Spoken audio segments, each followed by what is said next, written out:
Your diagnosis does not define you.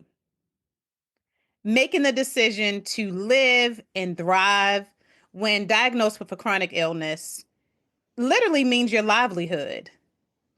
And so today, I will tell you, beautifuls, it's your girl, Coach Nick, and I am always over the top excited, but extremely excited today because I have Qiana Drew, who, if you are not following her on Instagram, that's real easy, Kiki Drew. She is a type 1 diabetes ambassador. She is doing amazing things in the space of health, coaching others to be well and put their health first, while at the same time building this amazing, how can I call it? What could I refer to it as? Building the momentum, especially for the type 1 community, to be able to thrive and to be educated. And most importantly, we're going to talk a little bit about how exercise fits into this equation as well. So, Qiana, welcome to Beautifully Well Conversations. It's great to have you. Oh my gosh, thank you so much for having me. I'm excited to be sitting here with you. And I really wanted to, I had to stop and I'm going to give you your flowers right here. Everyone give Nick her flowers because she's amazing. And what you've built is amazing. And the way that you're empowering women. And we're on the same page there because I am so on fire just to help people change the trajectory of the vision that they or the idea of what it is to live with a chronic condition. I have type 1 diabetes and I've had it for now I have to think. But Wow. it's been a long time now. Long time. It's 24 years now. So 24 years with this condition. And I had no idea when I was diagnosed because I was really young at the time how much it would impact every part of my life. And we don't really understand how much a chronic condition can impact someone's life. And not just our day to day. For me, it was my day to day, but also our mental health and the Mm, way that we think about ourselves, the way that we show up for ourselves. And it really does seep into our relationship with others absolutely. and fulfilling our goals, Mm. getting even your job, your career, all of those things. And because I was diagnosed so young, again, I didn't know that it would impact every part of my life. And I found that out through massive trial and error. Mm. And then having a pause moment of just like stop and think about what you're doing. Mm. And then being really honest with myself and saying, you're not, you're not doing it right. Oh, and that sounds like it was a pivotal moment. I know most of our ladies that are listening, we have quite a few who tune in that may have prediabetes and even type 2 diabetes. You know, that's my jam space. But we're not talking enough about type 1. So educate us. Tell us, Yeah. what is the difference? Are there any differences? And if there are, how does that journey look a little different? Sure. So I happen to be a lifestyle coach. I'm not sure if you are too for the diabetes DPP. prevention program, for the CDC Yes. diabetes prevention program. And so I have so much love for my type 2s because I feel like across the board, there is a lack of education.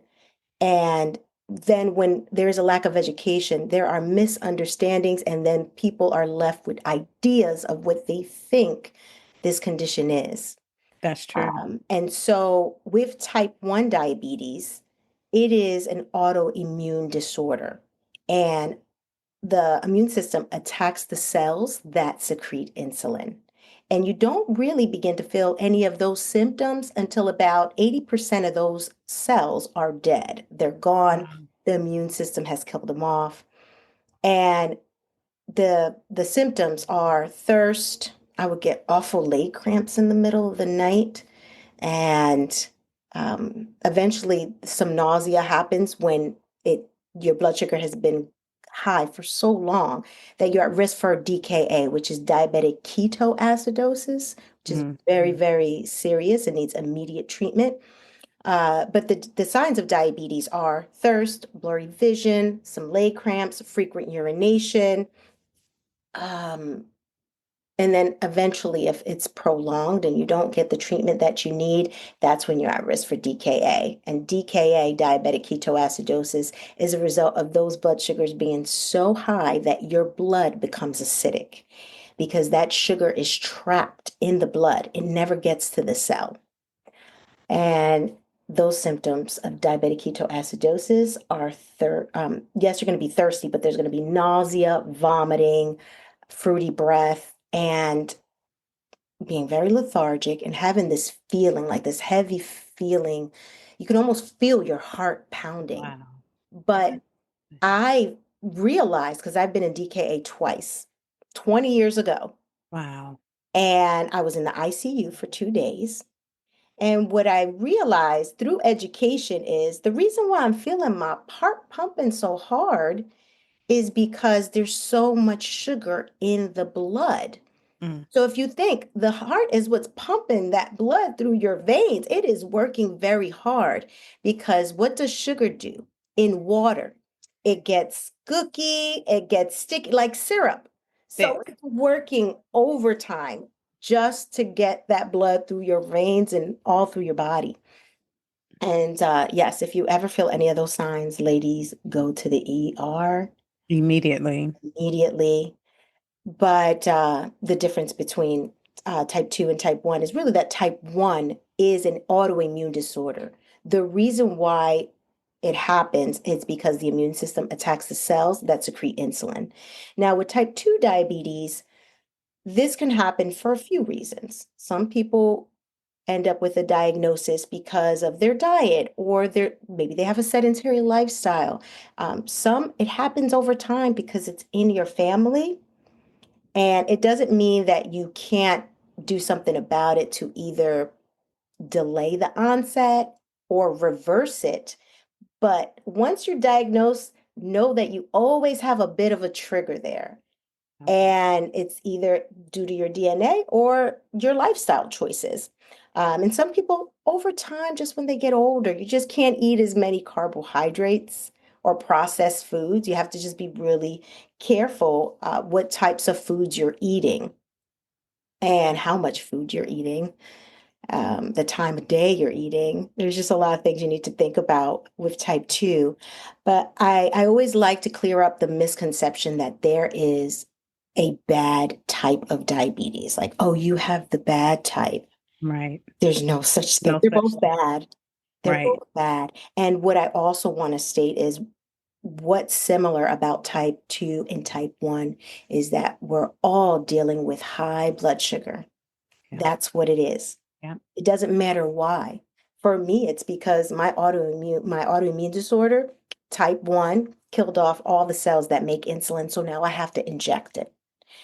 Now for type 2, you still have some cells making insulin. That is amazing. And Right. some people will still have to take some insulin to get a little bit of help. And really, that insulin is just a key that opens up every cell in your body to take in that food for energy. So everything you eat, a portion of it gets turned into glucose, which is your body's number one source of fuel. Its second source is fat. And there is a portion of when you eat protein that does get broken down, and it's not a math problem to solve because no one really Right. knows. Everybody's body is different. But there is a portion of protein that will get broken down and turn into glucose, and your body will use that glucose to operate this system, which is our vessel that we get Mm. to experience life with. Hello. So yeah, that's what insulin is. You can think of it as a key, and every time you eat food, that key gets stimulated as soon as that food gets into the belly and digested, and it opens up all of the cells, and the cells get to take all of that food in for energy. And it either uses it right away if you're being active, you go for a walk after eating maybe, or it stores it. And the Mm. places that it will store it is loves to store it in our fat cells. Yeah. It loves to do that. Love to eat it up. Oh yeah. And That was it does it so well. it's it's a Mhm. system, and It it, is. it is type 1 and type 2 can distort the system. And it is, one of those things that I always think about the Beltway. If you've been on a Beltway and it is so congested and you wonder, okay, there are no accidents ahead and yet we can't move. What's the problem? Well, how do we get the body to at least function the best way it can? Is movement is medicine. But how do you get it going? How do you make the most um, of your situation? And before you gave us that great distinction between type 1 and type 2, you had a pivotal moment. Mhm. And something woke up Qiana, and Qiana said, I have to do things different. What were some of those different things? Yes. It started in my mind first. It started right here. And right here, that Mm, love for myself. And so I had to change my perception and my perspective on living with the condition. Instead of wanting to ignore it because it felt like so much work to have to watch what I eat, to have to count my carbs. And that's another thing that with type 1 diabetes, I have to take this insulin and it's a hormone. So I have to count my carbs because I'm taking that insulin for the carbs. And there is a particular amount I need to take according to the carbohydrate count. And when I'm out to eat somewhere else, mm, I'm guessing all the time about how many carbs are in a meal. It's not like I'm able to read a food label. And so there was a lot of a mental piece that I just kind of felt I didn't want to deal with. It was heavy. I'm doing this yeah, math, I'm trying to guess, I'm getting it wrong. And I had to say to myself, instead of complaining about it, I got to face it head on. I have to take action and I have to do this. I have to educate myself. And then the will to just do it came in. And that doesn't happen right away. right. We go through our moments in life where there's a catalyst for something and you start to think about it and then like you start to think about going to the gym. Eventually you sign up to the gym. Do you go? You might go the day after signing up, but are you going every But day? exactly. So You made the first step. I made the right. And so it started here, getting really honest with myself, calling myself out on what I was doing, which was I'm trying Mhm. to ignore it. But the more I ignore it, the more it actually is chasing me. Yep. And I have to say, I know God was quickening me to do something because there was a particular moment that I remember waking up in the middle of the night and I had an eating disorder because I was thinking about the macros all the time, the carbohydrates and the sugars, and so I thought about food all the time. And then you have your family's like, "Are you supposed to eat that? You sure you're supposed Right. to eat that cake?" Or at Thanksgiving, and so I didn't want to eat those things around anyone. But when I was by Oh, myself, I would you eat went in. almost the whole pie. Wow. I would drink a bunch of milk. I would eat pasta after that, like all of these high carb foods. Mm. And so that's what I'm saying. I had to be really honest about what I was doing when no one was looking. Sounds like that the stress response Yeah. tied to the emotional and the mental weight Oh, where you're self-soothing with food. yeah. Anxiety strikes and it's like, but I can feel good for this moment when I douse this milk and eat this Mm-hmm. Alfredo, Hmm. right? Exactly. And then I'd feel really awful afterwards. And then I would feel ashamed. And I just got tired of feeling that. And I fought my way out of the eating disorder. And every day I would just say, okay, what's the one step you're going to take today? I'm going to check my blood sugar. I didn't want to check my blood sugar because then I was going to have to take some type of action when I saw it was sky high. Exactly.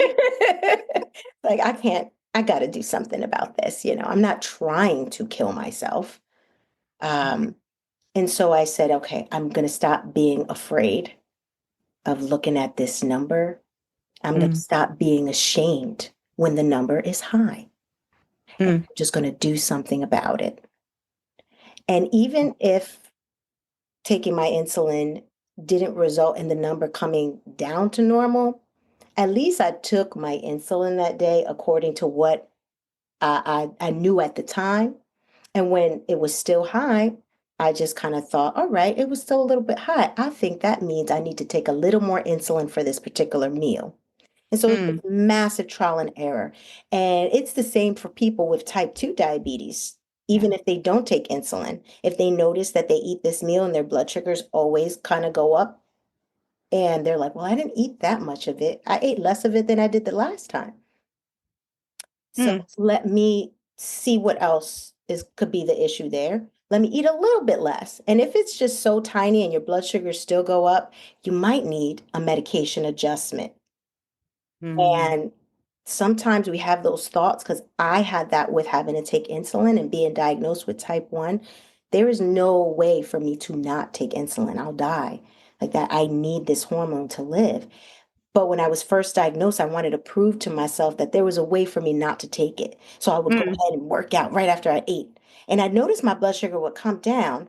And then, but I still had 20% of those cells. Remember, I said it kills That's about right. 80 and 80%. 80%. 20% of those cells were still working. And I was like, oh, that's good. And that's the good thing about, the fact that if you have insulin producing cells, that is a good thing because you still have Mm, part of your body that's going to help you out. Eventually, for type 1s, those go too. I now am not at a place. They call that the honeymoon stage when the 20% is still working still there. and then they die off too.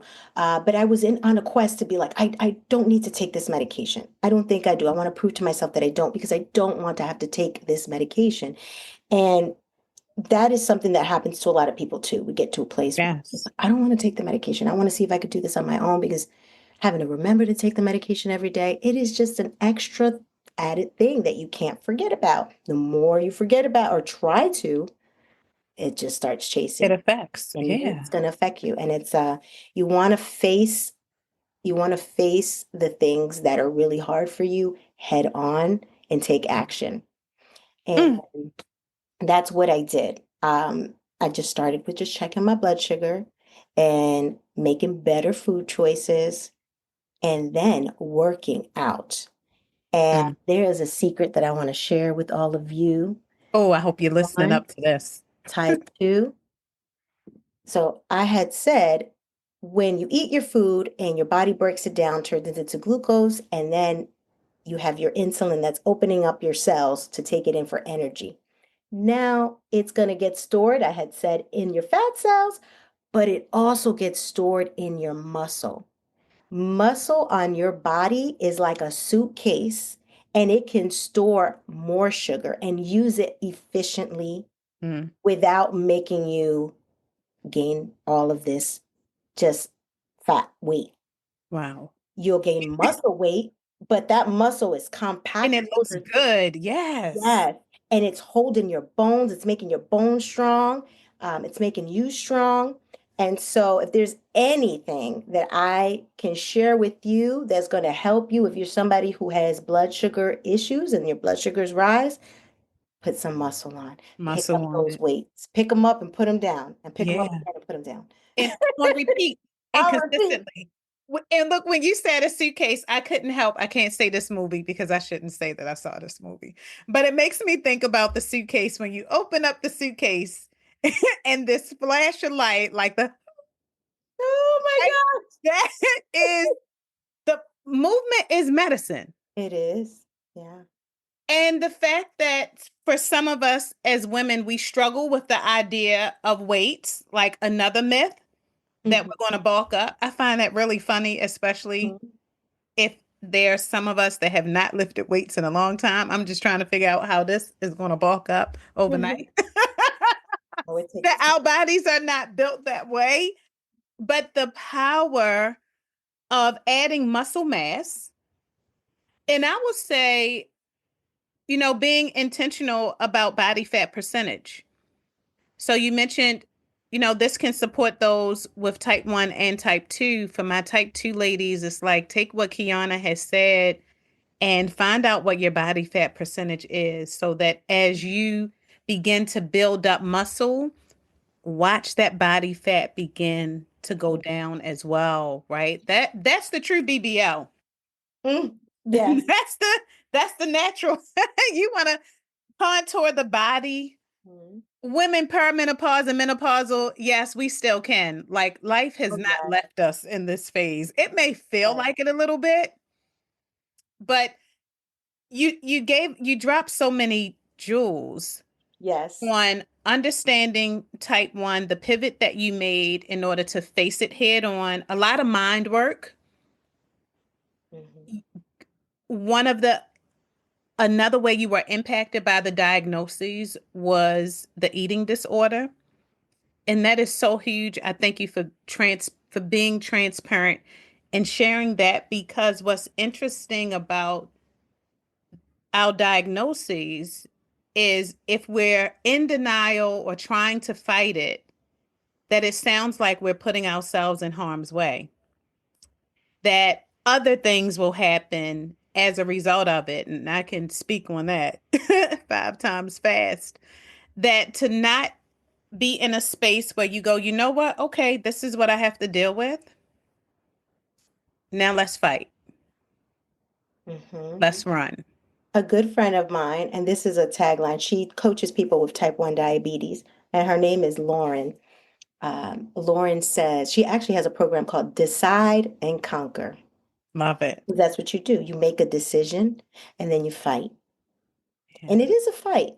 It is. I know with diabetes, type 1 and type 2, because of the mental load and because of all the things your doctor will tell you you can't eat, and you can, there's just learning how much of it you can eat, and Mm. sometimes there's medication adjustments that will lessen that load or increase your insulin sensitivity along with what you could do naturally, which is build Right. those muscle build them suitcases. The- Yes, that increases insulin sensitivity, your own insulin that you make or you inject. And Mm, so knowing that there's that food piece. You're thinking about the food you can't eat or the food you have to count, or the people that are looking at you once they know you have a diagnosis and they're like, are you supposed to be eating that? I said, mind your business. right. I done did the math. I'm good. I'm good. And sometimes you're not. Sometimes Mm. you are rebelling. And Oh it's yeah. okay, but you have to call yourself out You because got I was right. rebelling against everything I had to do because I was angry. I'm angry. Now I want it more. You know, when somebody tells you you can't do something, oh, you're not You going want, to I tell mean, me it's the what I'm kid not with the going to do. stove. What? The stove is hot? Okay, let me put all 5 fingers on it. Would you please? It's Right? something about the can't. Right. Something about the can't. But if you change that word around, you can. You really can have that pie. You really can have, there's certain things that I tell myself I can't now just because it's just not worth it. Mm, That's what happens over time. You realize that when you take the can't out and you replace it with can, just go ahead and drop the T, right. then you've Get rid allowed of that. yourself the permission to have the freedom to have whatever you want.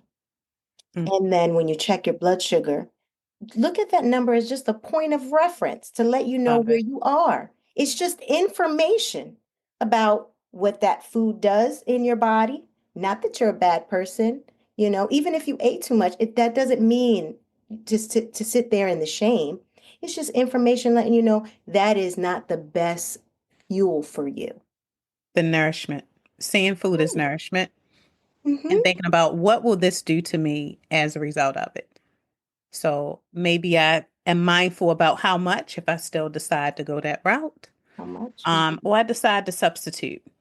But that's the Right. mind work because we want to live, Exactly. right?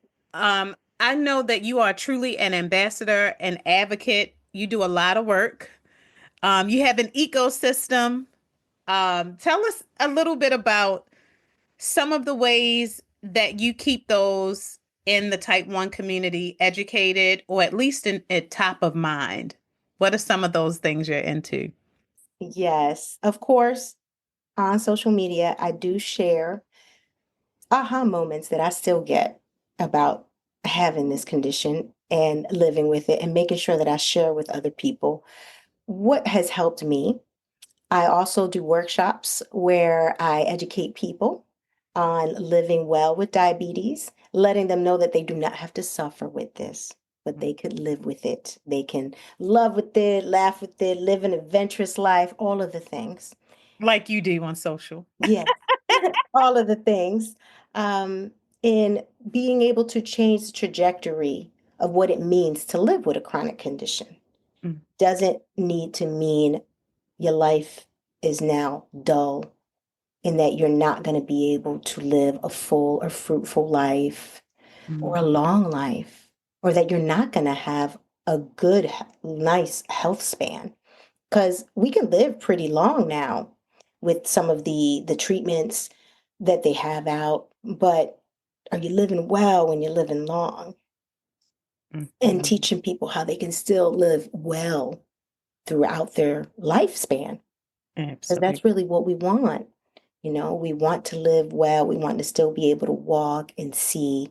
And even if you're someone who has complications, because I'll be honest with you, I had cataract surgery because of the type 1 diabetes, and I went some years, being transparent with you that I did not take care of myself. And that's why I'm so on fire for letting women know that you can do this. And even if you haven't been doing well, you Mhm. can change it, and you can. I can't reverse the fact that I don't see as well, but I've changed the trajectory of what was lying up ahead for me, and it was Oh, yeah. nothing good.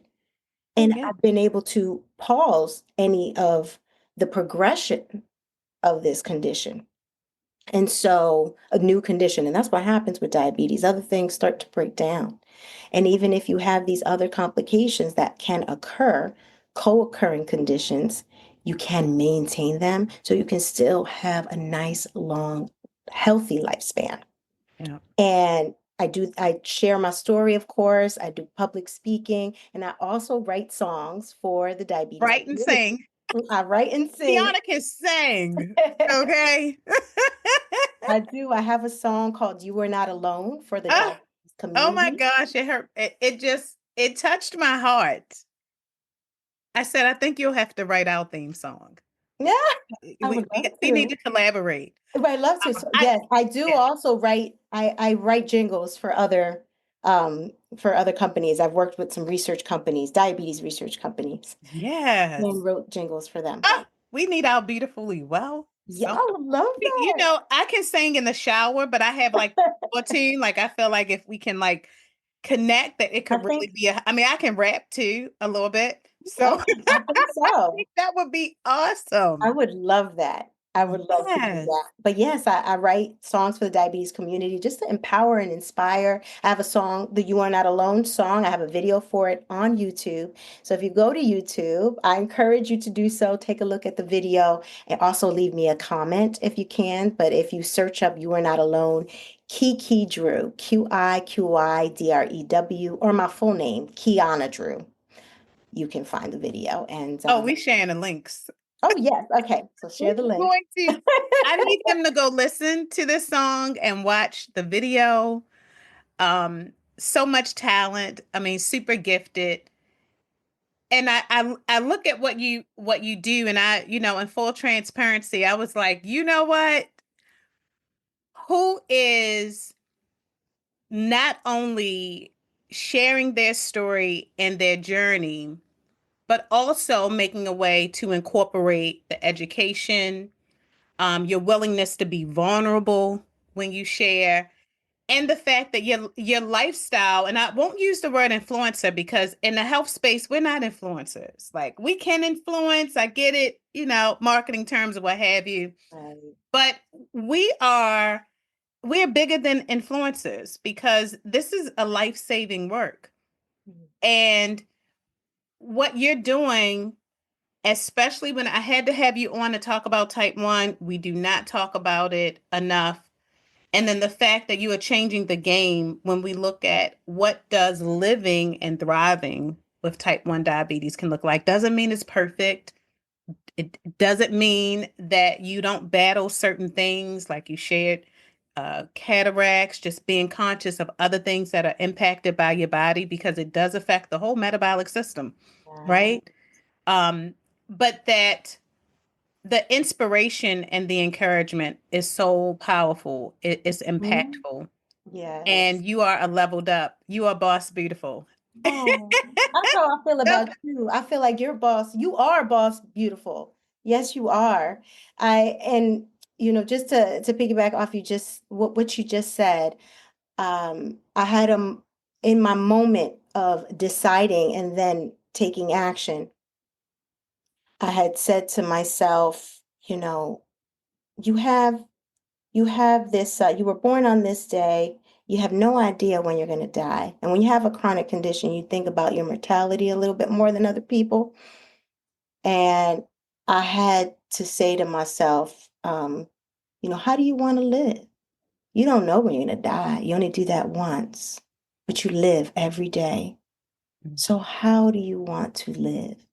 And so I encourage you, whoever's watching, if you're in a space where it feels kind of tough or you feel like you're not really living it right, whatever it is, imagine yourself being born or just look at your date of birth and then put a dash in between and then a question mark at the end.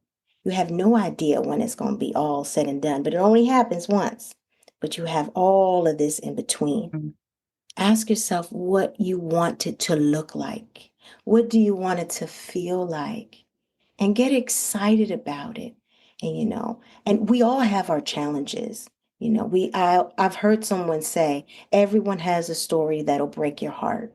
Mm, So we all do carry challenges, but we also have a way to change our perspective and mm, to change how we absolutely. show up and who we decide to be despite all of that. And you get to wake up and do it every day. You're allowed to wake up, you're allowed another day. So ask yourself, what do you want that dash to be? Mm, And then get out and get it, become it, get excited about it. We only have one of this, and we are to experience life. We're to experience life with this. And I remind myself of this sometimes where I have a day where I'm just kind of moody. It's probably my age. yeah, go ahead I'm with that moody today. perimenopause. Why am I feeling sad? No idea why I feel sad today. The weather, the But the cloud, weather, the clouds, I know spring is on the way though. goodness. And I have to remind myself, girl, you're alive, girl. You are alive. Go Yeah. out and get it. How powerful is the way that we talk to ourselves? Yes. Your What are inner we dialogue. saying?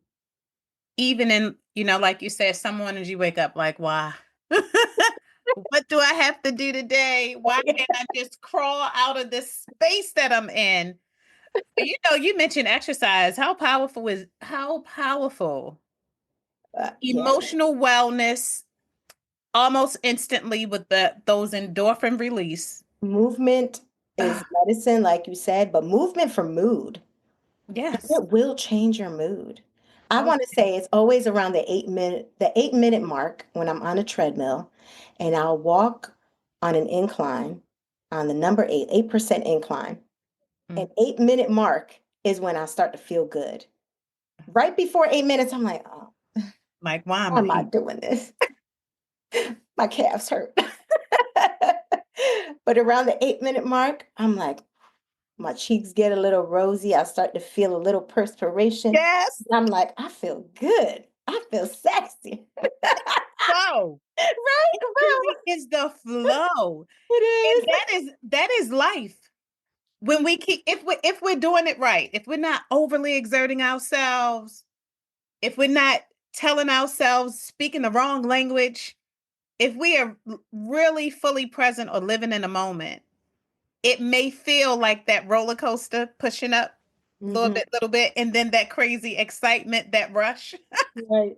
that comes as soon as it dips. I'm not getting on no roller coasters anytime soon, but I Mm. I can't remember when.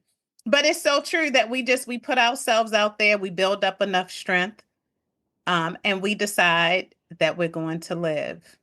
Yeah. This Well, is Yeah, that we're going we're to gonna live live. well. Yes. Can we say thrive? Yes. I'm not surviving. That's what they do in the wilderness. Right. I'm thriving, right? And that's making every day count. Mhm. Your squad, your tribe, whatever you refer to those people surrounding you is equally important. To be around those that will boost you up and build you up. It becomes an interchange that you can be a source of light to them as well. But we want to check, we definitely want to check our surroundings, our accountability partners, those people Absolutely. that love us, so that you are not in this space or in this place without having some of that support, because some of us need a little more of a nudge than Yeah. others. And so this That's was why community is so important. That's why I love that you have a space there and you've what you've cultivated. And it's why I do what I do, and we're parallel to each other in that way where we want to have people be excited about taking care of themselves and having a good life where you yeah. feel good about yourself, you feel good in your body, you feel good about what's up ahead. And that's not to say, because we don't know absolutely what's up ahead, but when we're pouring into ourselves, Mhm. no matter what, we're literally putting on armor that is helping us to be able to deal with whatever is up ahead. It's, I have 5811 analogies. I think about a bank, right? There's so many wealth summits, financial wellness. How Mhm. often do we talk about generational health, right? What's in your health bank? Mhm. What's in the health account? Because things will come up, things will change, but how you navigate through it, you're in a better space when you have that health, when you that cushion is there. You made To deposits help. in your health account, Mm, right?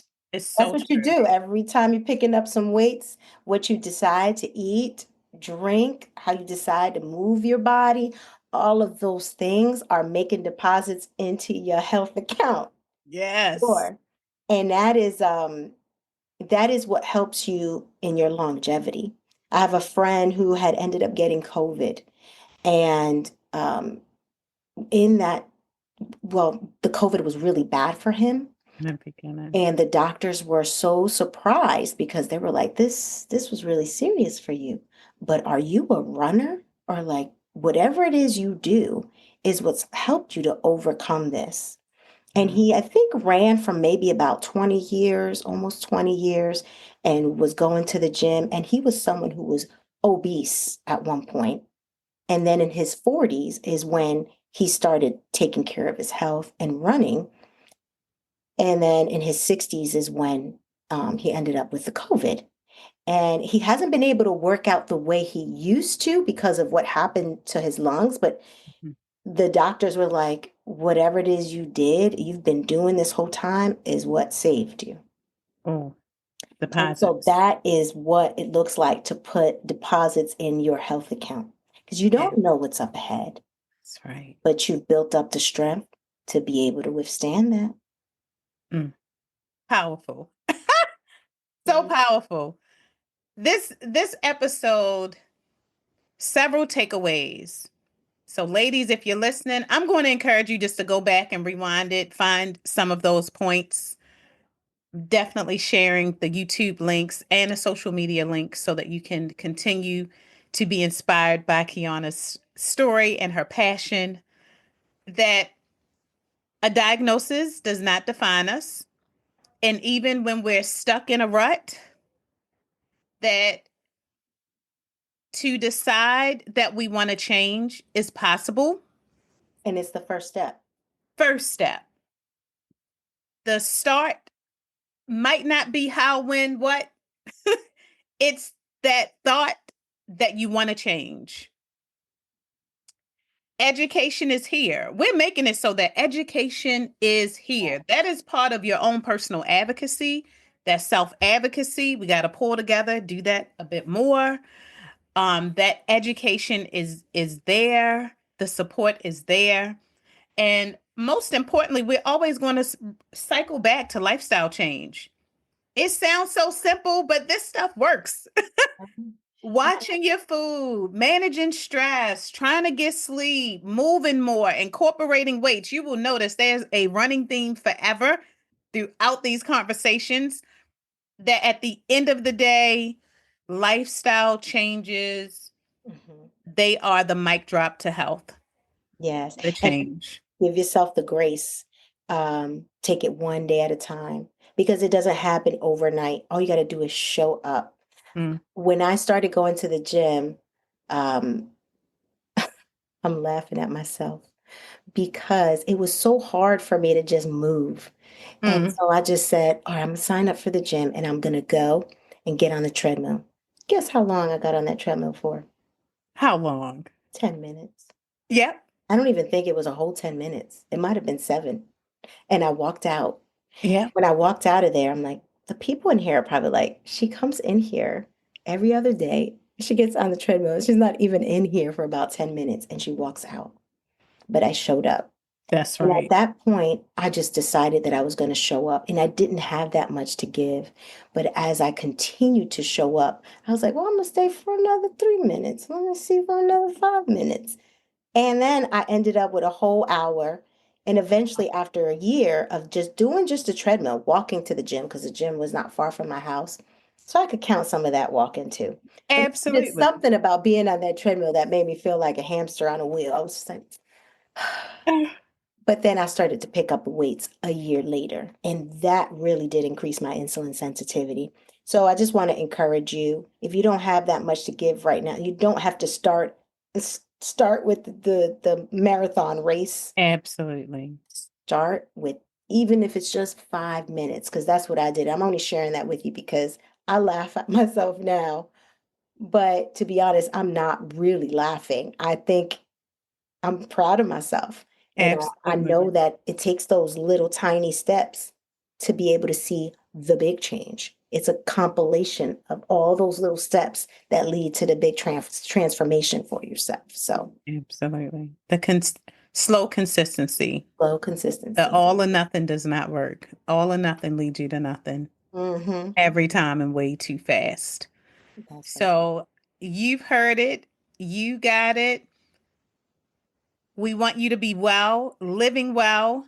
Follow Qiana Drew. Look for those links. If you're listening, if you are tuning in to the podcast, just be sure to check the links at the end of the check the links. If you are watching this, our visual, which will be on YouTube, you'll see the links in the description as well. And do not forget to subscribe to her YouTube and check her out on her social channels as well. Qiana, it's been amazing to have you. So excited. I cannot wait to continue the conversation. We've already promised that this is what we'll do. And beautifuls, you already know it's another Beautifully Well conversation with your girl, Coach Nick. Stay tuned for another conversation elevating your health.